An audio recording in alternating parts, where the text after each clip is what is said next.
কাঠামো থাকলেও তালাবদ্ধ আইসিইউ, চিকিৎসক ও নার্স সংকটে ধুঁকছে ঊনকোটি জেলা হাসপাতাল। আধুনিক যন্ত্রপাতি ও প্রয়োজনীয় সমস্ত পরিকাঠামো প্রস্তুত থাকা সত্ত্বেও বিগত 6 বছর ধরে ঊনকোটি জেলা হাসপাতালে চালু করা যায়নি নিবিড় পর্যবেক্ষণ কেন্দ্র বা আইসিইউ পরিষেবা। 2020 সালে এই হাসপাতালের জন্য 6 শয্যা বিশিষ্ট একটি আইসিইউ ইউনিটের যাবতীয় সরঞ্জাম নিয়ে আসা হয়েছিল।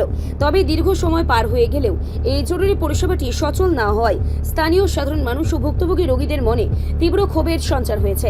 উল্লেখ্য, উন্নত চিকিৎসার জন্য সমগ্র ঊনকোটি জেলার পাশাপাশি পার্শ্ববর্তী লং তরাই ভ্যালির এক বিস্তীর্ণ অঞ্চলের মানুষও প্রতিদিন এই হাসপাতালের উপর ভরসা করেন। হাসপাতাল সূত্রে স্পষ্ট জানা গেছে, মূলত জনবলের চরম সংকটের কারণেই এই ইউনিটটি চালু করা সম্ভব হচ্ছে না। এই বিষয়ে ঊনকোটি জেলা হাসপাতালের এএমস ডক্টর রোহন পাল জানান, আইসিইউ চালানোর মতো সব রকম চিকিৎসা সামগ্রী তাদের কাছে মজুত রয়েছে, কিন্তু এই পরিষেবা সচলভাবে সচল করতে গেলে অন্তত 4 জন বিশেষ চিকিৎসক, 5 থেকে 6 জন দক্ষ নার্স এবং পর্যাপ্ত জিডিএ কর্মীর প্রয়োজন। কর্মী নিয়োগের এই ঘাটতির কথা উল্লেখ করে ইতিমধ্যে রাজ্য সরকারের সংশ্লিষ্ট দপ্তরে লিখিতভাবে আবেদন পাঠানো হয়েছে। প্রয়োজনীয় পদের অনুমোদন ও কর্মীদের নিয়োগ সংক্রান্ত সম্পন্ন হলে দ্রুত এই আইসিইউ চালু করা সম্ভব হবে।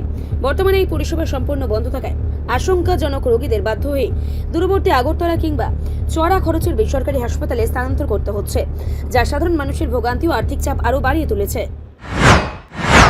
সমস্ত ধরনের উপকরণ থাকা সত্ত্বেও কেন চালু হচ্ছে না ঊনকোটি জেলা হাসপাতালে আইসিইউ পরিষেবা?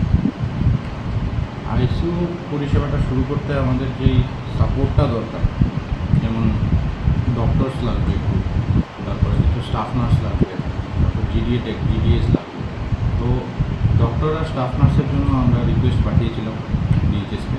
তো ওখান থেকে এখন পর্যন্ত কোনো রিভার ব্যাক আসেনি আমাদের। কতজন ডাক্তার বা নার্স বা জিডিএ স্টাফ যে বললেন আপনি, মানে কতজন লাগতে পারে?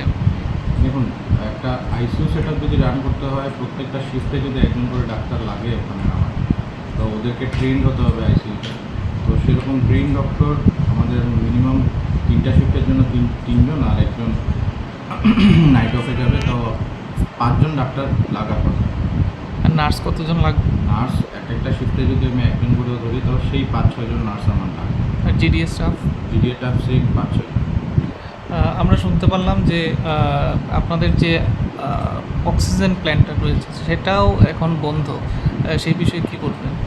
এটা আগের বছর এটা অ্যানুয়াল মেনটেন্যান্স শেষ হয়ে গেছিলো, তারপরে আমরা এমডিএনএচএমকে জানাই। তো এমডিএনএচএম আমাদের ডিস্ট্রিক্ট সহ বাকি সব ডিস্ট্রিক্ট ইনক্লুড করে একটা টেন্ডার করেছে, যেটা টেন্ডারটা অলরেডি অ্যাপ্রুভ হয়ে গেছে, কাজ চলছে। আজকে ওরা মেনটেন্যান্স করে গেছে। তো খুব সম্ভবত নেক্সট উইক বা এই উইকের লাস্ট পার্ট থেকেই কাজ অক্সিজেন প্ল্যান্টের কাজটা স্টার্ট হয়ে যাবে, অক্সিজেন প্ল্যান্ট শুরু হয়ে যাবে। রিপোর্ট সংবাদ প্রতীক্ষা।